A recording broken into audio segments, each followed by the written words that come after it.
Assalamualaikum warahmatullahi wabarakatuh. Kami dari kelompok 9 mata kuliah teori matriks ingin menjelaskan tugas besar teori matriks, yaitu penggunaan nilai agent dan vektor agent dalam pengambilan keputusan pada pemilihan cost dengan analitik hierarki proses. Adapun anggota kelompok kami yaitu yang pertama Evi Julianti Sirait, yang kedua Imelda Nuralfiah, dan Melza Kurnia Fadilah.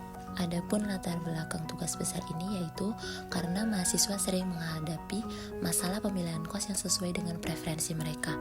Permasalahan kompleks tersebut melibatkan faktor seperti lokasi, harga, fasilitas, dan kenyamanan. Metode analitik hierarki proses dapat membantu dalam pengambilan keputusan dengan menggunakan konsep nilai agent dan vektor agent. Kemudian selanjutnya ada rumusan masalah. Yang pertama, bagaimanakah konsep nilai agent dan vektor agent diaplikasikan dalam metode AHP untuk pengambilan keputusan. Kemudian yang kedua, bagaimana proses perhitungan nilai agent dan vektor agent dalam AHP. Kemudian selanjutnya ada tujuan dari presentasi ini, yaitu untuk memenuhi tugas besar mata kuliah teori matriks serta menjadi bantuan bagi pembaca dalam mengoptimalkan pengambilan suatu keputusan yang sesuai dengan kebutuhan dan preferensi mereka.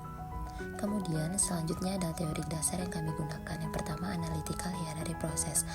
AHP yang dikembangkan oleh Thomas Saati adalah metode yang digunakan untuk menentukan urutan alternatif keputusan dan memilih yang terbaik pada saat pengambilan keputusan memiliki beberapa tujuan atau kriteria untuk mengambil keputusan tertentu. Peralatan utama AHP adalah hierarki fungsional dengan input utamanya adalah persepsi manusia. Dengan hierarki, suatu masalah kompleks dan tidak terstruktur dipecahkan ke dalam kelompoknya, kemudian kelompok-kelompok tersebut diatur menjadi satu bentuk hierarki. Dalam menyelesaikan permasalahan dengan AHP ada beberapa prinsip yang harus dipahami, diantaranya adalah 1. Membuat hierarki, 2. Penilaian kriteria dan alternatif, 3. Sintesis of priority, 4. Logical konsistensi. Selanjutnya teori dasar yang kedua yaitu matriks positif. Dengan definisi, suatu matriks A berodo n kali n dengan entry bilangan real disebut tak negatif jika A, I, J lebih dari sama dengan 0 untuk setiap I dan J, dan disebut positif jika A, I, J lebih dari 0 untuk setiap I dan J. Dalam teorema Perron, jika A adalah matriks positif berordo n kali n, maka A memiliki nilai agent real positif R dengan sifat-sifat berikut. Yang pertama, R adalah akar sederhana dari persamaan karakteristik. Yang kedua, R memiliki vektor agent positif. Kemudian yang ketiga, jika lambda adalah sembarang nilai agent lainnya dari A, maka lambda kurang dari R. Teori dasar selanjutnya yang ketiga yaitu nilai agent untuk menentukan peringkat.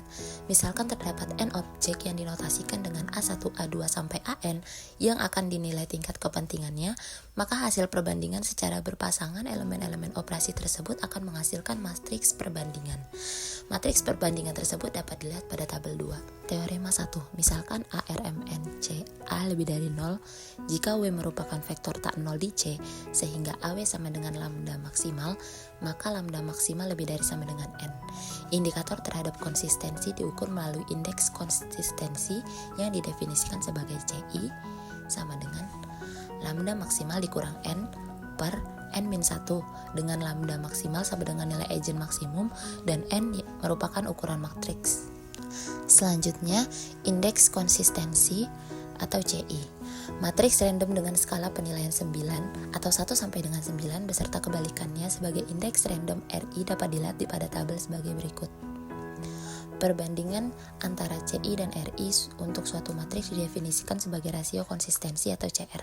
Untuk model AHP, matriks perbandingan dapat diterima jika nilai rasio konsistensi kurang dari sama dengan 10%.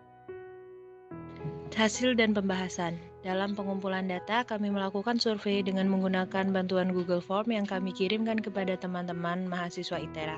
Selain itu, kami juga melakukan wawancara kepada penghuni kos yang menjadi alternatif dalam permasalahan ini. Dari hasil survei, kami memperoleh data sebagai berikut pada tabel 4, yang mana menjadi matriks pembobotan untuk semua kriteria, yakni kenyamanan, fasilitas, lokasi, dan harga. Dari tabel tersebut dapat dianalisis bahwa kriteria kenyamanan 4 kali lebih penting dari fasilitas dan kriteria kenyamanan juga 4 kali lebih penting daripada harga.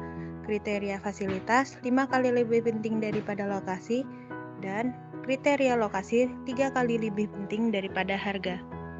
Dari wawancara, kita juga mendapatkan hasil survei mengenai faktor evaluasi untuk keempat kriteria, di mana data tersebut kami sajikan dalam 4 tabel berikut. Dari data yang telah kita dapatkan, kita lakukan perhitungan dengan cara pertama, kita lakukan normalisasi nilai matrik untuk semua kolom dengan rumus sebagai berikut.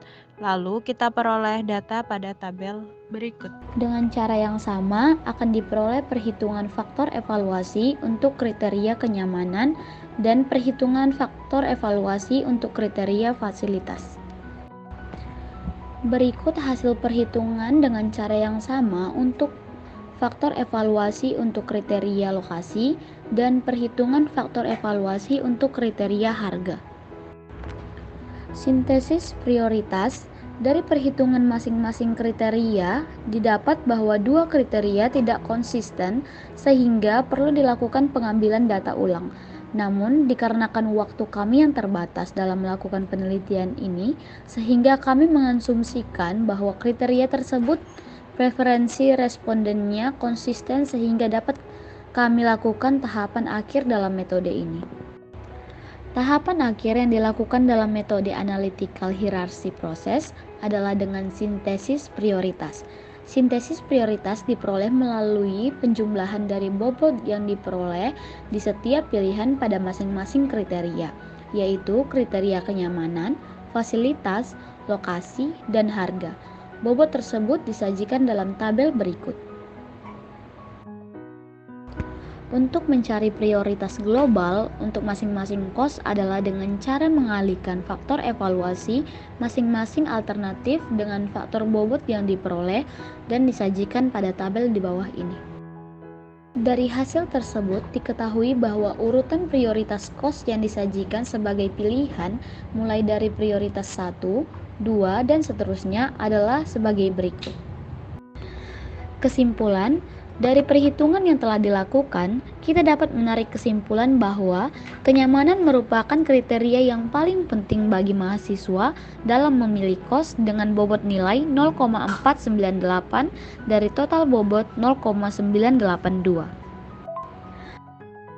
Kemudian, dari sini kita juga dapat mengetahui bahwa alternatif kos yang paling dominan untuk dipilih dari 3 alternatif yang diberikan dengan mempertimbangkan 4 kriteria, yakni kenyamanan, fasilitas, lokasi, serta harganya adalah kos Mutia dengan bobot 0,564 dari total bobot ketiga alternatif yakni 0,977. Artinya, dengan menerapkan teori matriks, nilai eigen, vektor eigen, teori parent pada metode AHP, kita dapat lebih optimal dalam menentukan keputusan untuk memilih suatu alternatif dengan multi kriteria. Sekian presentasi dari kami, kurang lebihnya kami mohon maaf. Kami akhiri, wassalamualaikum warahmatullahi wabarakatuh.